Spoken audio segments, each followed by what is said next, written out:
Congruent triangles are basically exactly the same. They're the same shape and they're the same size. Sorry, any congruent figures. So you can transform them by rotating them. It won't change their shape and size. Reflecting them, which is flipping them, or translating them, moving them along, and they will remain exactly the same, although they might be oriented differently. So if a triangle, say triangle ABC, which is what that says, if it's congruent to triangle DEF, we use that symbol here. It looks like an equal sign, but it's got an extra line, and that means is congruent to.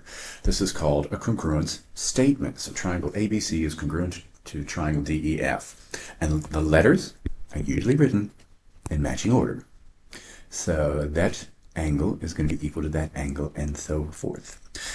So corresponding sides are opposite equal corresponding angles. So if we look at this little symbol here at point C, that's going to be the same as that.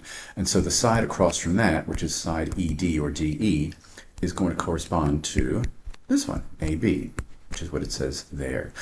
And so angle, if we look at the angles, so angle A, which has a little X on it, is going to be equal to, it's going to be the same actual, so not congruent now, but equal in numbers, degrees, or by the side length, it'll be the length will be equal, and that's what that says there. So you can test. We have these cool tests to see if a triangle is congruent. We might not have all the information, but we just need enough. The first one is side, side, side. So if we can see that we have all the sides are equal, no matter how it's oriented, then the triangle is congruent. That's 3 pairs of corresponding sides. Each corresponding side is equal to each other.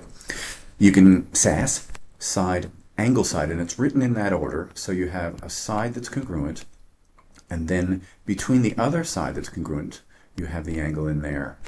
That's another way you can tell that. You have angle side. So we can have 2 angles, and then next to them, out here, 2 angles, and then after that we've got a side. And the last one is right angle hypotenuse side. So both of them have right angles, which is really cool, and the hypotenuses correspond. They are the same length, and at least one other side is congruent. Is equal. So which one are we going to use? SSS, sides, side angle side, angle side, or right? Well, for A, we don't have a right angle, so that's out. It looks like I've got corresponding sides. In between those sides are corresponding angles and that. So I would use side, angle, side for this one.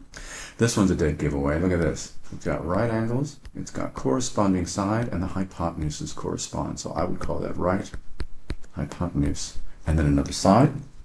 This one's a bit tricky. We've got angles. And then next to that is that. And then we have, right, I would call this one angle side. We're doing well. This one clearly has all the sides corresponding, so that's side, side, side. This one, well, this is interesting, it's not, because it does have a right angle, but remember, right H stands for hypotenuse, and we don't have that, but we do have corresponding angles, and that's followed by a corresponding side, so I'm going to give that one over to angle, side. And for this one, again, we don't have a hypotenuse, even though we're tempted to put that as a right angle. We don't have the hypotenuse proven, though it is. It's not shown to be. What we have is a side, an angle, and a side. So that's going to be side, angle, side.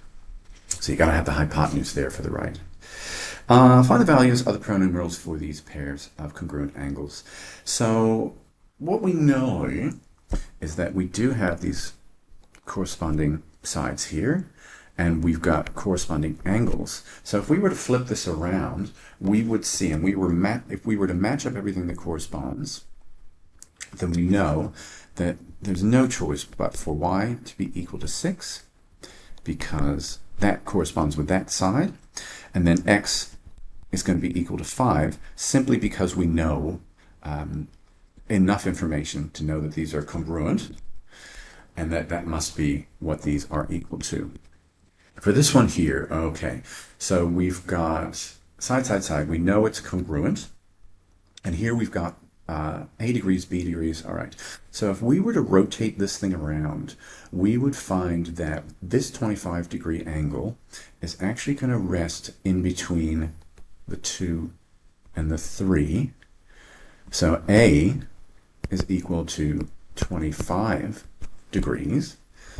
And then what's B is between the 1 and the 3. So this is our B over here, degrees. So what must that be? Well, B must be equal to, because now between 1 and 2, this has to be 100, 180 minus 125. So that means that B is equal to 55 degrees.